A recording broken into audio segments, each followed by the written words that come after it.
Hey you guys, I hope you guys are doing well. I just wanted to get on here and give you an update of what is going on in our case and what's going on in the world of foster care.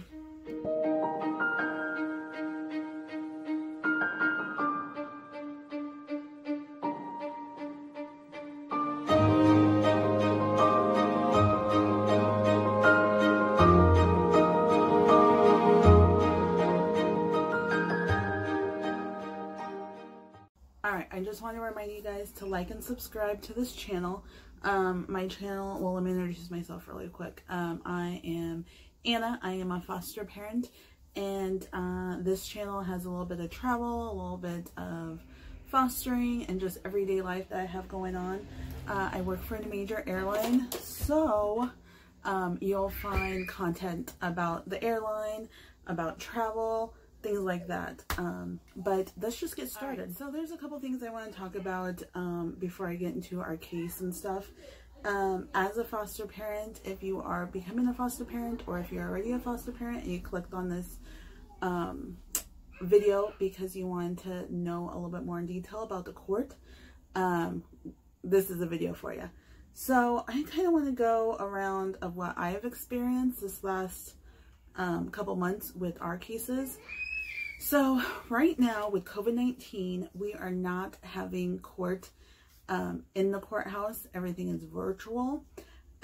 When court happens, it is usually like the judge, the parents' lawyers, the state, and then the lawyer for the child. So in this case right now, we have one lawyer for the mom, one lawyer for the dad, the lawyer for the state, and the child's lawyer. Then we also have, and I'm going to link these down right here.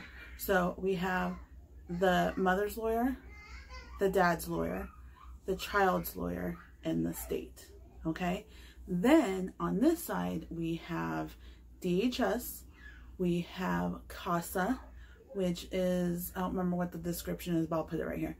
We have CASA, we have the FSRP worker, and then we have us foster parents right here. So on these court cases, each court's different, but on our cases, the foster parent does not have to be present, but I recommend the foster parent to be present. And through video chat, nobody sees you, so it's not like you're gonna have interactions with the parents. I honestly think it's the best thing for the foster parent to be involved with the court proceedings, because who knows the child better than yourself? You know, who is the one taking care of the child? It's us. So it is really important, because there's sometimes us foster parents, so we are the last to know about information. We are the last to know about stuff that parents haven't been doing, something that the court hasn't been doing, list of items that need to be done that sometimes we need help with. And we are also the first person that knows stuff, because one, we are with the child 24 hours. So it is really important, in my eyes, that we need to be present at those court hearings. It's not like, you know, we're gonna be the person that saves the court. You know, we're not the lawyers, we're not the judges, but it's really important because sometimes, for instance, there's stuff that happened this last court date that we had, and was kind of misconstrued on the mom's lawyer side, and then I was able to message them and say, hey, he's not telling it how it's supposed to do. Mom's not saying the truth. So that's why it's always good to make sure you are on the court date.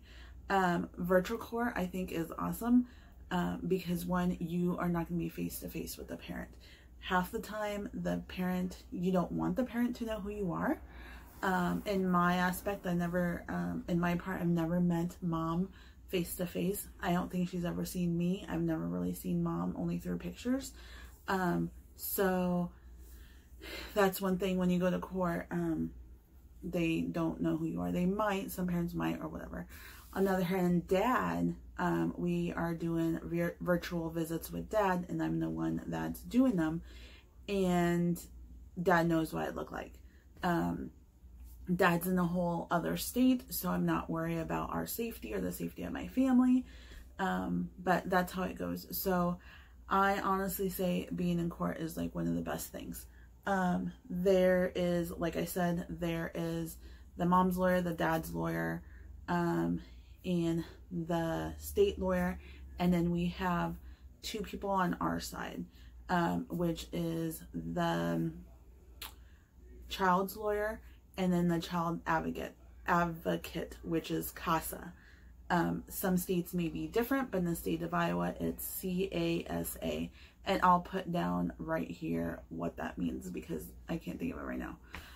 So what normally happens on the court date, they will go over the motions that the state wants the parents to do to retrieve their child. There is, depending on each case, but there is, the first one is like a removal, a reason to remove the child. And then there is a second one, which is seeing if, going over, okay, this child was removed, now what we're gonna do. And then the third one is, okay, so this is what you have to do, have you been doing it? And then the fourth one would be another one that could be already like permanent removal, so which is the mom's gonna lose her rights, or the parents are gonna lose their rights to the child. And then the fourth one is the end of everything. I think that's kind of how it's going to happen. So in the foster system in Iowa, the parents get 6 months to switch their lives over, 6 to a year. So it depends on age group. So my foster child is under the age of 4. So, well, actually it was a long story. So we thought that he was 2.5. Well, he's really 3.5. So under the age of 3, so it's 0 to 3, they have about 6, the parents have about 6 months to straighten up to get their child back. And then like the older kids, it could take them a year. So for instance, I'm not going to give a whole lot of details on our case, but for instance, in our case, one of the parents have not been doing everything that they were supposed to. They had a list of things that they needed to do, like go to counseling sessions, therapy sessions, classes, and none of that stuff's been done. The other parent, the father, he lives in a different state. He didn't know anything that was going on in the world. He knew he had a son, but he never met a son. So he is brought in. It is really good that he's involved right now, because I'm hoping that the other party would hurry up and move, because they don't want child to do anything with the biological dad, which, I mean, that's why he probably has never met them before. But there's stuff that's happening in the case right now that I can't really go into, stuff that has not been done by the different party. Like I said earlier, we did not know how old he was. We thought he was 2.5, and then all of a sudden when dad came, he told us no, he's older than that. So there's been just these little white lies with mom, and it's just, it's not getting any better. But as a foster parent, we are always like the last ones to know everything. So I recommend you to even go to those court, because it is very important for you to be present at those court dates. If you think it's, I mean, if everything's going smoothly, and you don't feel like it, I mean, you can also call in. We have, we are able to call in to the court, and like nobody hears us or nobody sees us. So that's really good. And normally how court goes is that they have them within a month So the courts like to have a process that is rapid. So they give the parents a month between court dates. Sometimes, like the situation that we're in right now, our next court date is not until October. So that is about a couple months away from us.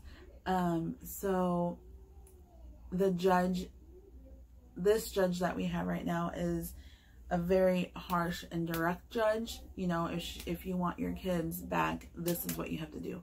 If she sees that you are trying to work your hardest, she will help you out. But also, with this case, there is a language barrier. I'm going to do another video about fostering children with different ethnicities, because I think that's really important. So with this parent, there is a slight, I say a really slight language barrier.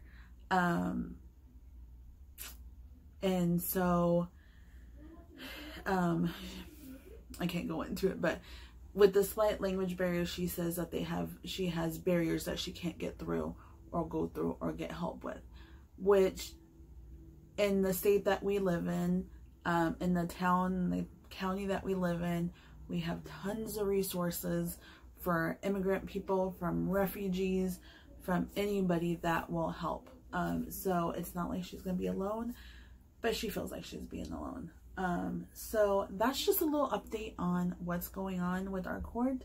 Like I said, I can't give you the whole details, but the only thing I can say is our next court date's not until October, and we've had them since May. So May, June, July, August, September, October. So that's that 6-month mark. And that is only, it's not going to be a termination. It's just a hearing to make sure that the removal is going good and the mom is taking the steps that she needs. Today, which is Friday, we had court a week ago. So today, which is Friday, I have a home visit with little guy's lawyer, and I'm thinking that his CASA worker is going to be present. So we have that court date coming, or we have that meeting today. So I might jump on here after the fact and give you a little bit more insight of what's going on. But that's all I have really right now. So stay tuned. All right, guys. So I just got done with the meeting with the lawyer. So she went over more of the court hearing stuff a little bit better. So how it is that the first visit, or the first court hearings, are the findings. So that is when they decide that they want to remove the child.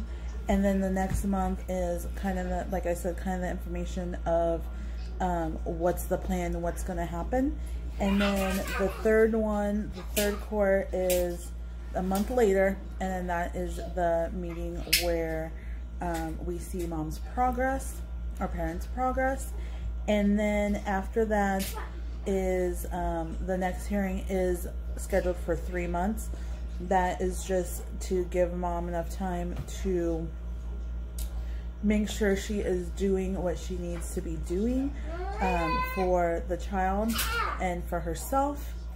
And then during that court hearing, if she is not doing what she needs to be doing, there is they'll schedule a third or another court hearing, which is another 3 months, and that could be one of two things. That could be the final for final removal for like final rights, parental rights to be terminated, or it could be another being just what's that word, to give her extra time.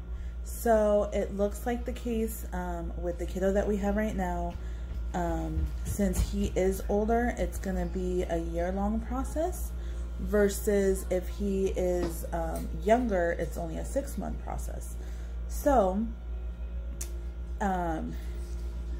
if mom is doing all she needs to do, all she needs to make sure she's done, then, you know, this process will be over with. For instance, some cases, some kiddos are only in foster care for 3 months, and that is because mom or parent is working their butts off and making sure they get, they do what they need to do. And then for other instances, it takes longer because it depends on the parent.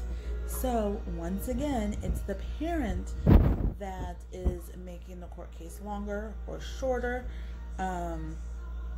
The judges and the lawyers are wanting reunification, just the same as us foster parents. And at the end of the day, if they work their butts off to make sure they get all their stuff that they need to be done and taken with, to take care of. There is tons of resources for the parents. I was talking to our lawyer, his lawyer, just a little bit ago, about mom's language barrier and mom's culture. And so we talked about how mom's like a refugee, and what resources they have. They have a lot of resources, and all those resources were given to mom on day one. So if mom doesn't take those resources, then that's on her. One thing that the judge does look on is the visitation. If the parent is getting their act together, if the parent is safe and will have a safe environment for kiddo, if parent is financially responsible, saying like if she doesn't have a job, she's gonna have to look for a job, make sure she's responsible to take care of them on her own without any assistance, and housing. So those are the main thing. The mom taking care of herself, providing for the child, housing, and, you know, making a safe environment.